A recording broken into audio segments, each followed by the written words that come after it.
இதுதான் எலும்பூட்டி. எலும்புக்கு முட்டி வலி எல்லாத்துக்கும் இதை காய வச்சு பவுட்ரு பண்ணி சாப்பிட்லாம். இதை அப்படியே தண்ணியில் கொதிக்க வச்சு இல்லை பாலில் கூட அரைச்சி சாப்பிட்லாம். அரைச்சி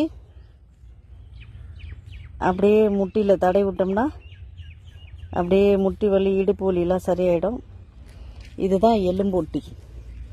இதனோட இலையை பறித்து இந்த பாருங்க இப்படி வரிச்சாக இருக்கும். இதனோட கிளைகள் வரிச்சாக இருக்கும். எலும்பு ஊட்டி இதை அப்படியே பறித்து கஷாயமாக சாப்பிட்டு வர மூட்டு வலி, இடுப்பு வலி, போன் ஸ்ட்ரென்த்து,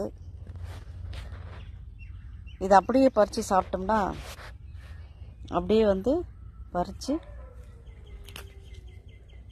அப்படி சாப்பிட்டோம்னா